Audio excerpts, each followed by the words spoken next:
Alors, quand vous arrivez à la Fondation Custodia, 121 rue de Lille, avec ce formidable blow-up d'une œuvre de Richard Estes qui utilise la photographie, vous avez l'impression qu'il fait des photos.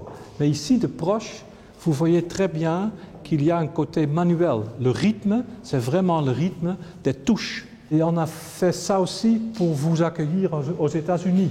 Il y avait déjà des photoshoots ici pour les gens qui disent « Ah voilà, c'est bien de sentir un peu qu'on est dans un autre monde, le monde défini par le pop art. » Les artistes qui sont présents dans l'exposition, Warhol, Rosenquist, Robert Rauschenberg, ils ont accompagné la prospérité très optimiste des années 60. Ils ont joué avec la langue de la réclame, des annonces, des choses pour montrer un autre regard sur l'explosion visuelle de cette époque-là.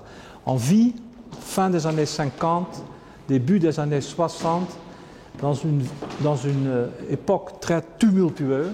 Les signes dans les rues, dans les étalages, ça a agrandi.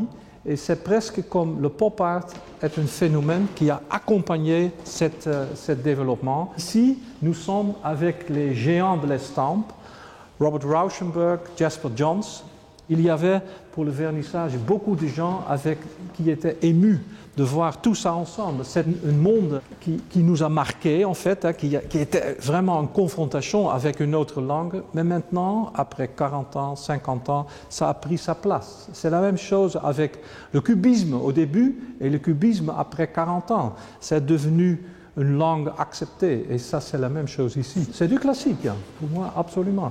C'est bien de faire les gens penser à qu'est-ce que c'est exactement classique. Est-ce que ça c'est Rembrandt, Goya, est-ce que ça c'est terminé, ou est-ce qu'on peut dire non, aussi autour de nous il y a des artistes qui font des choses qui vont rester, c'est évident. Tout ça a eu sa place relativement vite après la création, ça est devenu déjà muséal. J'ai vu l'exposition à Londres il y a un an et je me suis dit ok, il faut recomposer l'histoire dans nos salles et de montrer comment Stella se comporte dans cette pièce. C'était une grande surprise.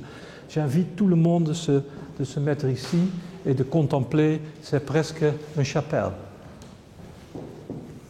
C'est à la Fondation Custodia, 121 rue de Lille. Ça reste ici jusqu'à début septembre.